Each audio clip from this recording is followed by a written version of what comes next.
assembly now. Welcome back, everyone. Talking about a very tough topic, emotional on many levels, abortion. We have people on both sides of the issue from the state legislature, Representative Sherry Jones, Representative Susan Lynn.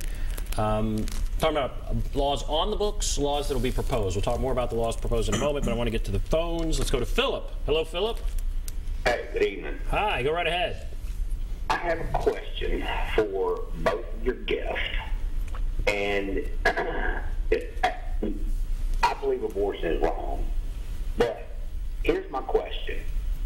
We have age limits for driving, purchasing tobacco, voting, when you become an adult, how old you have to be before you can join the military. I could go on and on and on and on and on.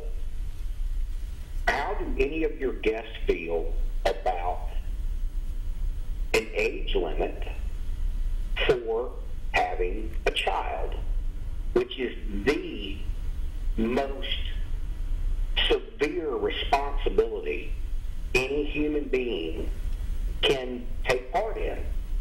An age limit for having a child, but you're opposed to abortion. Yes, absolutely. Now, that means that if you were under that age, just like if you were underage caught drinking, you have violated a law. But I'm not saying that we abort the baby. I'm saying you can't have that baby. You're going to have the baby, but you can't keep the baby. All right. Well, let's talk about that. I think I know, but let me.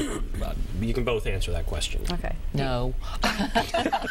No, I vote no. Yeah, that would definitely I think I know the answer. Violate someone's constitutional rights. Absolutely. It absolutely would. I don't know if it would be best for the child, even though it's a young person. It's the mother. Yeah. So we both think no. Some young mothers can handle it, you know, some can't. But you can't walk in and take somebody's child away just because they weren't 25 or 30. Yeah, it would definitely violate their constitutional rights. That could not be upheld at all. Philip, I appreciate the question, and there's the answer. They both say no. They can agree on that. All right, let's go to Lucy. Yes, let's go to Lucy. Hello, Lucy. Hey, y'all. How are you? Hey, Lucy. Good. My aunt was a very devout Christian woman. She was a sweet little old lady, and she did her little missionary work around some of the worst neighborhoods in Nashville. And she didn't go to some NGO in South and Central America and stay at a five-star hotel and pass out prepackaged, packages with toothbrushes in them and then get back to the hotel by noon and stay by the pool. She was down in the lurches of the poorest of the poor here in Nashville. And she didn't get to vote legally until she was in her 40s. And she has told me stories about how things were. And when they started talking about proposing to roll back the abortion law in the early 80s, we were watching the news one night, and she went absolutely ballistic, and she told me a bunch of old men have no right to tell a woman what to do with her body. And I couldn't believe that came out of her mouth. But when she told me how she would go through neighborhoods, and it was common, dead babies in the garbage, dogs digging up babies from people just so poor, and the state put it on them to take care of it, because not everybody could go to the poorhouse. And I've been around abortion clinics with friends, and I've seen grown women with their children in line that were anti-abortion, slurring some of the most vicious stuff at 12, 13-year-old girls going through their gauntlet to go into an abortion clinic where their dad or some family member had raped them. And I just couldn't believe that I was part of this human race. So I personally wouldn't have an abortion, and I've had to face that issue, but I'm very pro-choice. And I thought that I was probably, wrong in thinking that, but I've seen poverty at some of its deepest levels. And it's like my aunt had said back then. She said they'll bring that baby into the world, but after it's born, they don't care about it anymore. And she'd seen that. And I told her then, oh, no, they will, because there's a lot of money to be made, you know, in foster care. So, well, Lucy, thank you. That's how I feel about that. All right, thank you for that call. Sure. A lot of good points brought up there. What do you say? Those are arguments that we have heard, and Lucy, I appreciate that call. What do you say to that? Well, Lucy, first I want to say thank you for your aunt's service. I mean, that was very generous of her to really do mission work, basically, in these neighborhoods. But honestly, everything that you described is a crime. It was a crime back then. It would be a crime now. And you know, it's just horrendous, and it should never happen. Crime should never happen, no matter what. So, the poverty question about, you know, they care before it's born, after it's born. You're kind of on your own, and what about that argument? I know a lot of people who do mission work as well. I know a lot of organizations where people can go. In fact, in Tennessee, our budget for human services is one of the largest in the nation per capita. And, you know, they're actually looking at that saying, why is it so large? There are a lot of helps out there for people, and it's because we do have compassion, and we do care to help people help themselves. What do you think about that call? I don't think there's near enough help for people that have children. There's not near enough help for teenagers that get pregnant. There is not. There's nowhere for them to go and get baby food and diapers. There may be some people that are lucky enough to find places where they can go and get help, but you can't get all the help you need. You can't get your baby supplies. And then you have to go to the government and you have to get food stamps. You have to try to get TANF, which is really hard to do. And it's not enough to support the two of you, I guarantee you, because if you've just got food stamps and maybe $100 in TANF, that does nothing for a mother and a child, just the two of them. And if there are more children already, it's nothing. So you have to find work. You can't work and have a lot of children because daycare is so expensive. We don't have any sort of assistance for daycare anymore, and daycare is more than $100 a week. So you just can't live like that. You can't feed everybody. You can't have a place to live. It doesn't work like that. There are not enough places to take care of all of these pregnancies now. And if you get to a place where they're banned, there is no way you can help all of the people that will need help. But social services are not meant to supply all of someone's needs. They are meant to be an assist. And just because it is expensive to have a child, just because it is hard to have a child, it is hard to raise a child, doesn't mean you should just do away with the child. It doesn't mean that a child has a right to life. And, you know, yes, not per the Supreme Court after 1973, but in the consciences and souls of many Tennesseans. In fact, the vast majority of Tennesseans, because they have overwhelmingly elected a pro-life legislature. We have an overwhelmingly pro-life legislature. We have a pro-life governor and first lady. I'm very proud of that. And it just doesn't mean, because it is difficult, that you should just do away with these children, because they want to live, they want to be loved, and they want a chance to have life. You know, the fact that the Department of Human Services has a big budget is just not significant, because they can never help everybody who needs help. And it's just a little bit of help. It's not much.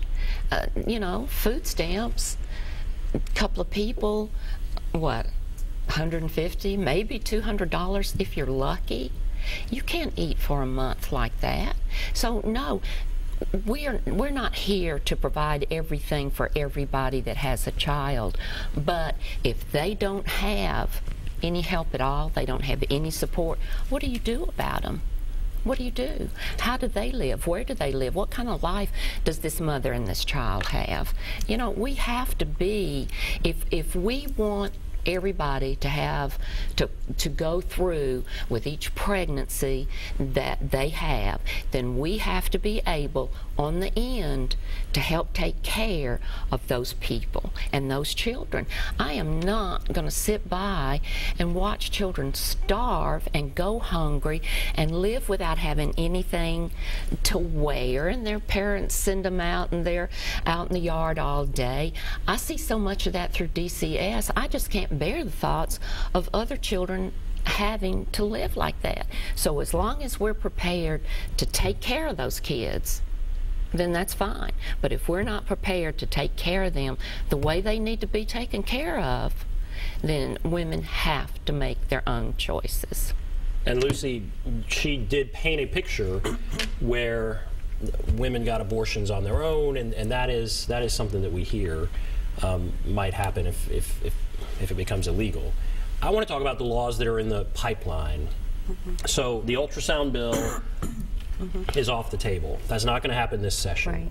Right. What else might happen this session? What may happen in future sessions? What's kind of out there?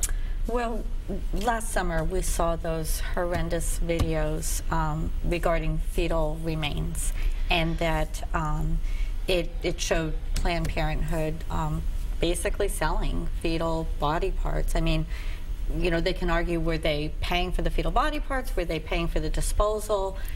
It's all the same, really. Anybody who performs medical procedures has medical waste, and all medical providers have to pay to get rid of their own medical waste. Why should Planned Parenthood or anybody else be reimbursed for fetal remains? They shouldn't. So the governor, as I stated, we have a pro-life governor. He has come up with a bill regarding fetal remains, regarding their disposal in a way that is a disposal method with dignity, keeping records by the abortion provider and handing those records into vital services so that we have statistics, not the name of the woman, but just better statistics on abortions that are performed. But also, the disposal company would also provide information on the remains that they dispose of.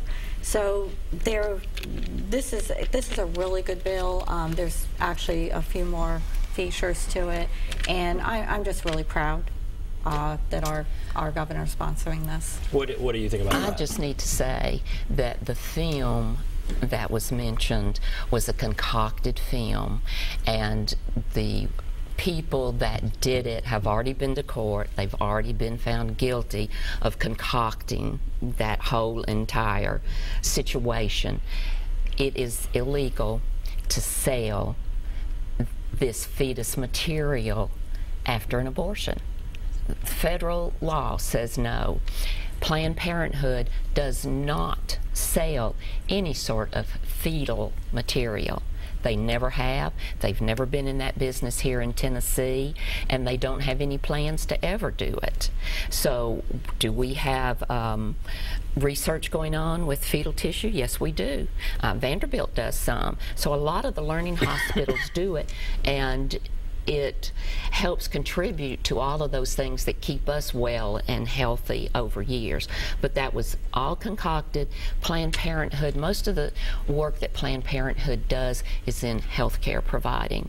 90% of the work that they do is all about breast exams, cancer screenings, and just helping people with their health care. So do you oppose a bill like this? Or we don't do it. We don't do any of that. It's not needed. It's unnecessary.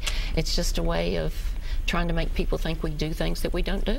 What do you think? The fact of the matter is those videos were not concocted, and nothing has been proven in court. You can go online right now and watch those videos from beginning to end. It's absolutely sickening.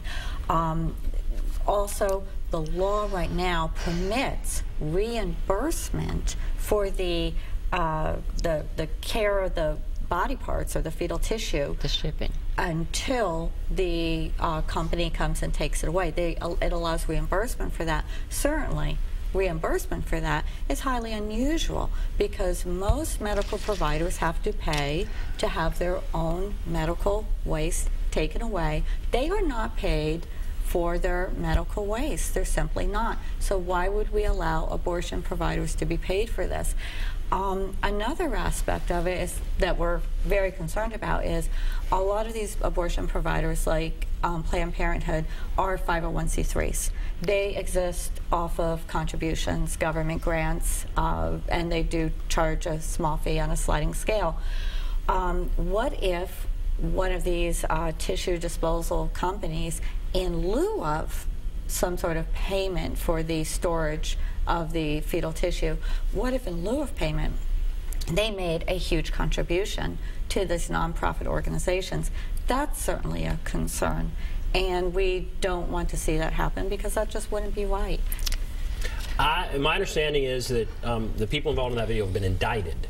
So a grand jury looked at this and indicted them, then it still goes to court where they could be convicted. But no doubt they were indicted for something. They were indicted for offering to give money for the fetal body parts, because it's illegal both ways, and just that offer. All right, we're going to take a break, and then I think when we come back, I'm going to ask each of you to look into the future as best you can. Where do you think we'll be on this issue in 5 years, 10 years? Where are we heading? I think that'd be interesting. All right, we'll take a break. We'll be back right after this.